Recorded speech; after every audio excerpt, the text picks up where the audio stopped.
The yeas are 216. The nays are 210. The resolution is adopted. Without objection, the motion to reconsider is laid on the table.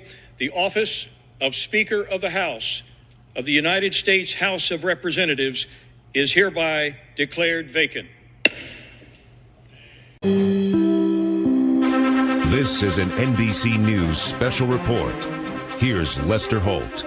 Good afternoon, everyone. We're coming on the air with breaking news and a major shift in power on Capitol Hill. The House just voted to remove Speaker Kevin McCarthy from his post in a high-stakes vote just now on the House floor. It comes after McCarthy, the top Republican, cut a deal with Democrats to avert a government shutdown over the weekend that angered some in his own party whose demands were dropped in the negotiations.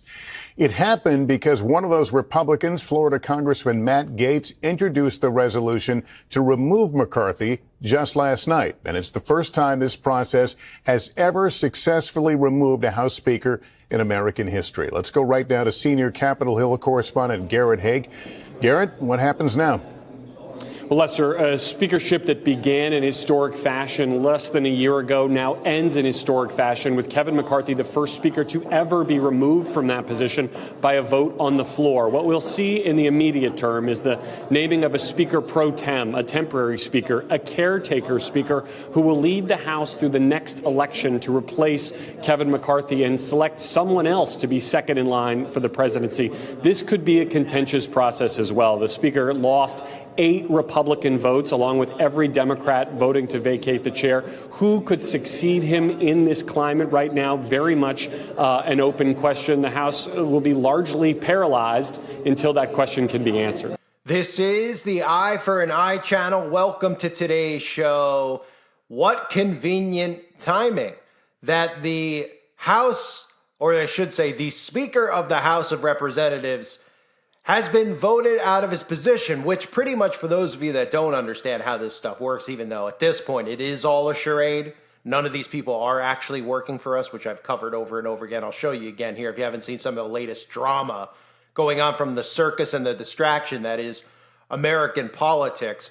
The House, the Speaker of the House, has been voted out by his own Republican Party, causing the illusion, of course, because that's what this is all about. Psychologically, what do people see and take away from this stuff? And, of course, it's that the Republicans, all conservatives, are dysfunctional tyrants, right?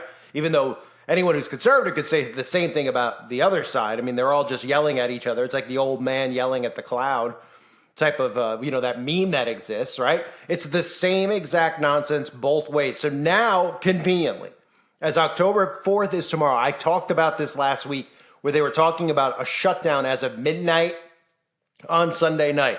Maybe that looked too obvious.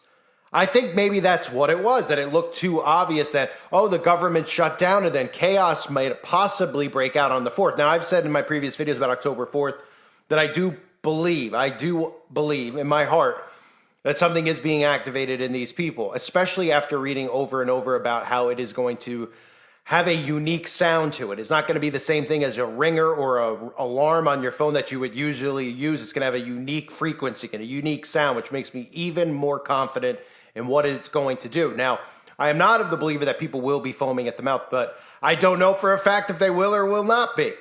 All I can do is show you the stuff that I'm seeing, but I do very well believe that it will be activated. So conveniently, I had mentioned that they were going to go on strike for the most part on October 2nd, leading into the 4th. And I said, how obvious is that? And I'm sure other people were saying the same thing, that it seemed a little suspicious that the government was just going to literally be like, yep, our doors are shut, we're closed down, as chaos ensues, as U2 likes to say here on the surface. Enjoy the surface, right?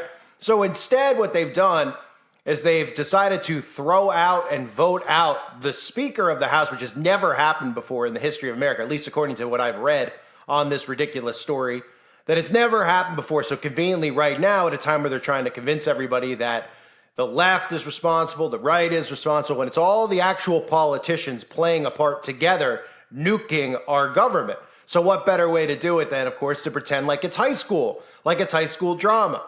So the other stories that come out of this, of course, obviously with October 4th looming, is that I know that they had said that, well, he can recommend somebody, or he made a list of people who could take his place subsequently. But really, it freezes Congress is what it does when the House is shut down. Remember, they teased this 9 months ago. I covered it, or I should say another YouTuber covered it when they were doing it. They teased that there wasn't going to be a Speaker of the House and the government, nothing could get passed, no bills could get passed, nothing could be done. It's essentially a shutdown Congress without a Speaker. It's the same thing here. Even if they put somebody in there temporarily, it would just be for show. They're pretty much waving a flag saying, we're not working for you. Continue to pay your taxes. Continue to oblige by our rules as we continue to sabotage your way of life, to make everybody go broke, to keep everybody fighting amongst each other based on skin, based on gender, based on preferences in the bedroom, based on job title, based on stature, based on this, based on that. And it's working to a T, right? So the timing is perfect. All one has to do is seriously, you take yourself out of what you're seeing, right? Look at all the alt-right channels covering all this stuff like it's real, pulling their hair out, okay? They're putting on a show. Look at these stories that have come out recently. Lauren Boebert, right? Caught in a movie theater, a public place where she plays the role of conservative. She plays the role of a Christian mom, right? And she's out at the movie theater with her new boyfriend getting felt up, grabbing his hands and throwing it on her body. It's an utter joke. Oh, you're telling me that she doesn't have the self-awareness to realize she's in a movie theater and there's cameras, et cetera, et cetera. Oh, conveniently, that movie theater, has anyone ever heard of footage from a movie theater being released to the public? Is there a lawsuit? Of course not. They might pretend that there will be a lawsuit, but there won't be because it's all done by design. It's part of the show. Oh, look, she thought she was in private. She was in a public place. Oh, gross. Some Christian that is, right? So you have that story. What's the other story? Oh, Democrats pulling the fire alarm. I mean, this is literal. I'm reading to you and telling you what is actually here. Did you hear this story? Let me show you a clip about a Democrat pulling the fire alarm. I've been saying that this is like high school. They're playing the role of high school kids, and this younger generation of people out there believe it. They actually believe that these adults are acting like this and that they're not sabotaging our government by design because they're all members of the same secret societies. Look at this story about somebody pulling the fire alarm. To all the antics we saw up on Capitol Hill earlier today, I guess somebody pulled a fire alarm. Democratic Congressman Jamal Bowman is under investigation for pulling a fire alarm in the House Cannon office building. Bowman's was identified by security footage, and his office says this was just an accident. I don't know how you accidentally pull in a fire alarm, SC, but and all kidding aside, they are taking this somewhat seriously. This is no joking matter up on Capitol Hill, as juvenile as it sounds. Yeah, at best it's childish. At worst, this is obstruction of Congress or obstruction of an official proceeding. Those are real things. And I don't know if he did this intentionally, and we'll have to wait to see, and we certainly shouldn't impugn him before we know more. We know he pulled it. He admits that. Why is the question. If it was intentional, that's real serious. And frankly, reeks of the sort of stunts that, Republicans try to pull sometimes, and don't be like Republicans. Hi everyone, we are at the infamous door where Jamal Bowman claims he had to pull a fire alarm to get out. Now these doors are open on weekdays. Every member of Congress knows that, everybody that works here knows that. But on Saturdays and Sundays, they are locked, and only certain doors are open on Saturdays and Sundays. Now come on over here. This right here is a fire alarm. Nowhere does it say, pull the fire alarm to open the exit door. Doesn't say that, and I think ex-middle school principals know better. I mean, you couldn't make this stuff up. This is literally out of high school. I feel like I'm in a high school hallway, which is done by design. Now, the problem is that people don't look at these stories and believe that they're real or manufactured. They believe that these people are really elected, number one, which they're not. And number two, they believe all of these characters, that they're real. They're playing characters. Look at the characters that Lauren Boebert, Matt Gaetz, the characters that they're playing. Look at the other side, the characters that are being played by Nancy Pelosi, et cetera, et cetera. They know exactly how they look on television. I know everybody wants to believe that these people don't know how they look. They're acting incompetent. They're acting like children by design so that it's believable that this government, when it shuts down and closes for good, that it was because of the incompetency of the government and it was our fault because we elected these people. That's what this is all about. That's what these stories are about. And I think it's very, very suspect that this is happening on the eve of October 4th. It makes me believe even more so that after October 4th, they expect some more things to occur and people will focus their attention on this nonsense, right? Because it does serve as a huge distraction. Now, I'm not a huge believer in the distraction narrative, just like I'm not a believer in, oh, it's all about money. A lot of people always just say, oh, it's all about money. Everything with the magic potion was about money. I'm not a believer as well that everything's a distraction. I do believe the distraction part of it is the psychological aspect, right? What they try to make you feel and believe, to suck you into this fake storyline that's going on. Now, does that mean that they don't distract people? Of course not. I think a lot of the distractions that they create are usually around at time periods where bills and laws get quietly passed. We all know that. They did that with the Patriot Act. They've done it with many bills that have gone through Congress and got passed. They distract you and say, hey, look over here while we're quietly signing this over there, right? A lot of our privacy rights, a lot of the internet rights, they've done that with those types of measures. Here, now you could look at it and say, well, they're trying to distract people from October 4th. That is a possibility. It is a possibility. But don't forget the narrative that they're playing into, which is the incompetency, right? Did anybody see this speech with Biden this week? I mean, it continues on. I've gone over and over and over, showing you clips of all the characters in movies that have been portrayed as a president being a bumbling fool. Nobody's been like, why do we have this character? Why is the president always portrayed as a bumbling fool? It's predictive programming for what you're seeing right now. Led the charge in the House along with Major Robert Owens and Tony Coelho, I don't know, as well as Tom Harkin and Bob Dole. They led the fight in the Senate, spending billions of dollars on research and development for health disparities. Everything from, anyway, I won't. Despite this current crisis, the president is putting on his best political face. 6 months ago, has plummeted since the hostage crisis began. The CNN Victoria's Secret catalog. Oh, yes. Okay, I'm all right, no problem. I slipped in the crab. Who put that crab there? Don't tell me. There were two crabs. They work in pairs. And I'm deeply proud of the work she's doing as First Lady with Joining Forces initiative. She started with Michelle Obama when she was Vice President and now carries on. There's been a little change in the arrangement of who's on the stage because of the First Lady's husband contracting COVID. But look at this room and what you see. Pardon? That's right. She's fine. It's me. Gotcha. Listening at the door. Looks like we've got our saboteur. That's your wife, sir. Huh? Yeah, so it is. If he gets wind of this, he'll use it against you in the campaign. He'll try to prove that you're incompetent. I can prove that as well as he can. Sabotage. My God, man, what does it mean? We have to tighten security, sir. Find out who's behind it. No. The word sabotage. What does it mean? That when they leave the saloon, the receptionist, the salon, they may be going to a saloon, I don't know.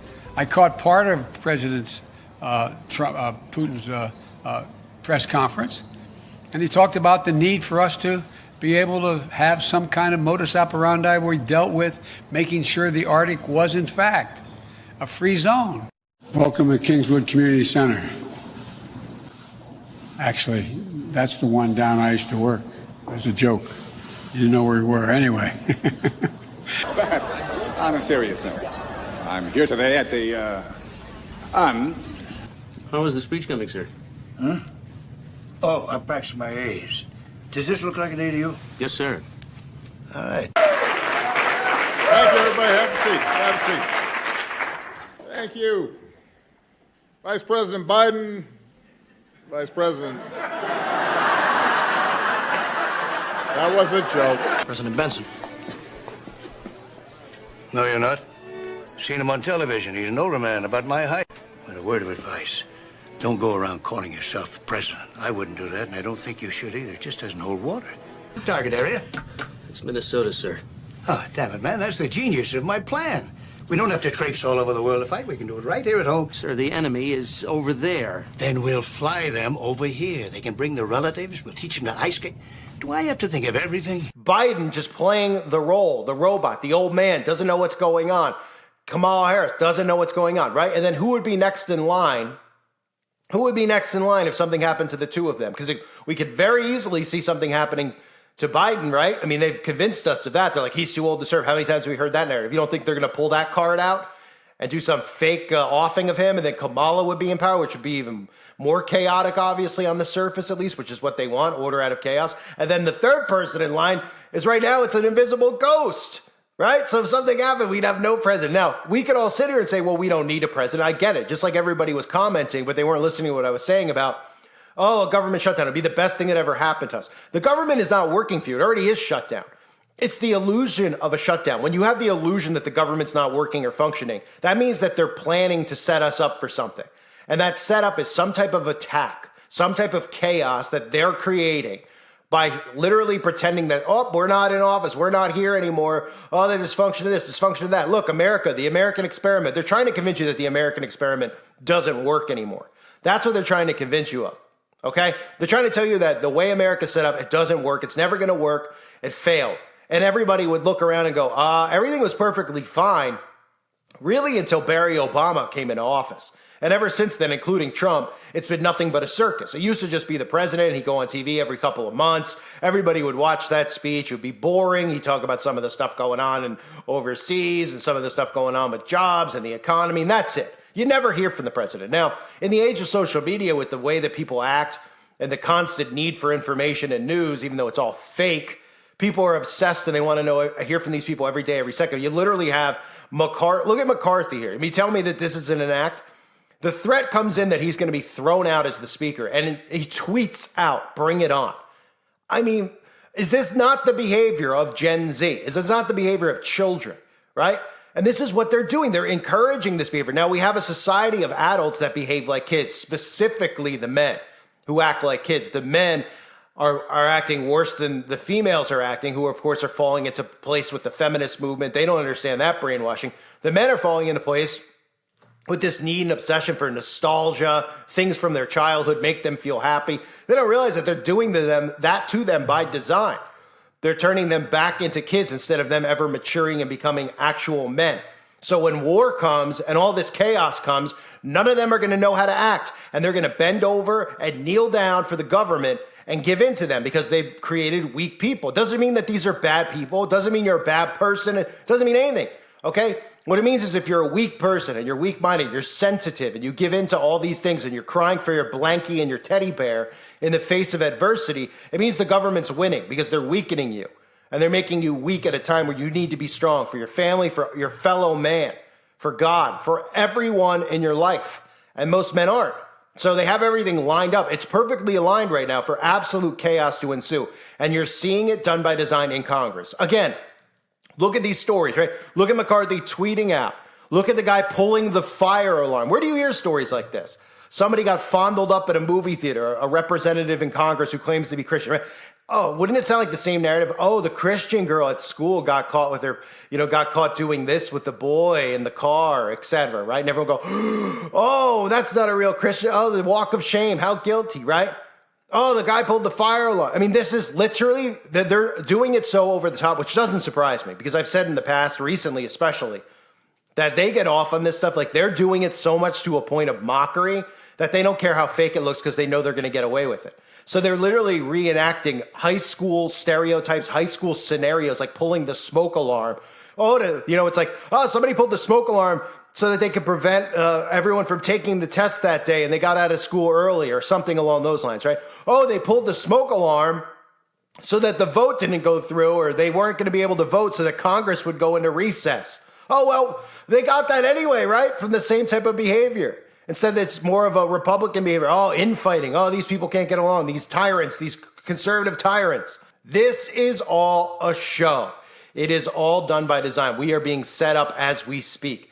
And I believe something is very, very near on the cusp of everyone's waiting for the election in 2024. I think it's coming before then. And when I say I think it's coming, people automatically think I mean like Russia or something. Anything that comes is an attack from within. Okay, you're talking government shutdowns, power grid. There's so many things that they're leaving vulnerable by design while they're acting and behaving. Excuse me, I had a frog in my throat. Acting and behaving like absolute children by design. I mean, if it was one story where you're like, oh, this person and that person don't get along, fine, you could believe it, right? The guy pulls the fire alarm, and then Marjorie Taylor Greene, whatever her exact name is, Taylor Greene comes out and does a walkthrough video. Oh, is this how we're supposed to? It's literally like children, tattling on each other, acting like babies. You couldn't make up a script any more ridiculous than this. And this is our Congress working. You know, it's not one story that stands out. It's story after story after story after story of childlike behavior. And the imbeciles out there who are acting like children as adults are actually believing this because they're thinking at a child level, at a teenage level, instead of thinking like adults, realizing we have adults that are manipulating us right now. I've been referencing like looking at those true crime type shows, even though those are frightening to watch, right? You have to think psychologically how these, when you see somebody do something evil and wicked, you're like, oh my goodness, how could he do that to his wife, his kids, et cetera, et cetera. These people are doing that to us. They have no soul. They hate us. Okay, and they can't just out and do this or they'll be destroyed by the people because the people are armed, the people outnumber them. So they're doing this through different means of mind control and manipulation. And that's what it is. They're sabotaging our country by design. And it's all going to be blamed on the left and the right. And essentially that means it's blamed on us when these people are just acting. You don't think behind closed doors that this isn't drawn up and scripted? They're scripted actors. They're like wrestlers is what they are. They're out there cutting promos in Congress instead of, oh, let's get this bill passed. Let's do this. Let's do that. You don't think it's a coincidence that that one senator from North Dakota died in a plane crash 2 days ago? In a nosedive, right? What was he known for? Or speaking out against a certain something. Anyone hear that story? I can't cover it here on YouTube. I'll cover it on the website potentially. But I mean, it's just another story that's out there about our Congress, right? Oh, a senator from there, conveniently, who felt this way about a certain something, potion. Him and his whole family perished in a plane crash, quietly, right? Because usually that's the way that these stories go, where a lot of these politicians end up disagreeing with the cabal or disagreeing with orders or say things that they shouldn't say on Congress floor. Instead, they want you to behave on Congress floor like these people are. And they're being rewarded because their fame and their brand is growing because the people who, the zombies out there, and I'm not talking about the Democrats, the Republican zombies who love the MAGA movement, the alt-right movement, think that Boebert and Gates, that these people are heroes. They're concerned. Oh, yes, they're people of God. Oh, don't worry about Boebert in the movie theater. It's okay to sin and do that stuff. And their behavior, which influences children. Don't worry about that stuff. They're going after Biden. They want to get Biden. So they just zero in on the things that they say about getting Biden and then they don't realize that they're not doing anything to get him. They're not doing anything to stop the madness, except talking, when they're supposed to be working. Designed sabotage from within. This story is something to monitor with October 4th looming in front of us in less than, as the time of this upload, 5 or 6 hours, 4 hours potentially, because I'm doing this as that news broke because I want to cover it, because I want people out there to watch this charade as it goes down, because I've been saying it for years. This government is going to crumble. This is in the playbook. This is in Agenda 2030. This is in the Great Reset, okay? You have to think psychologically. How could they? Everybody's like, they can't destroy America. They can't bring America to its knees. America's going to be brought to its knees from within, and you're going to be the one to blame, not them. As long as the finger isn't pointed at them. So an attack from Russia, something along those lines, people will point a finger and say, you didn't defend us. You didn't do this for us. You were supposed to protect us. The people behaving like this from within, bringing the country to its knees and then having some type of attack or anything occur, okay, would make people go, oh man, look at us. We're embarrassing ourselves. Well, look what we did. We elected these people. This falls on us. Maybe this entire structure of government doesn't work and we need to start over. And that's exactly what they want. Because remember, they want global communism. And to get global communism, you have to destroy all the government structures all around the earth. Doesn't it look perfectly done here by design? That our government's being destroyed by design? Nobody working together? I mean, they're all a bunch of communists. They've infiltrated everything, and they're bringing America to its knees by design. And people out there who fall for this and are like, I just see some of these alt-right people who are fully, not suppressed, don't have to deal with the channel lead, because they keep you in it. If they keep you in it, they win. If they keep you in the left-right, because you're held liable, you're held responsible, and the people don't rise against this machine because they're fighting one another. Order out of chaos. The oldest motto in the book is what? Divide and conquer. Has anybody been looking around? Looks like it's pretty divided to me. Left, right, black, white, men, women, atheists, Christian. I mean, the list goes on and on. Gay, straight, et cetera, et cetera. Who's done that? Where does all that come from? Where does all this all of a sudden come from? It comes from the media. And this is state-run media. It's our government that's doing this to us. And that's why they want to keep everybody in the hive mind. Which also, it's not just Democrats. That's the thing that drives me nuts. I see all these channels that are destroying the Democrats, and that's fine. But realize when you stay, Trump's going to say that you're staying in the hive mind too. And if everybody's in a hive mind, a left hive mind or a right hive mind, then everybody's going to be destroyed together. I thank everyone for being here. Hope you're all doing well. Hope you understood and enjoyed this rant. God bless all of you as always. Stay safe. And God bless your families as well.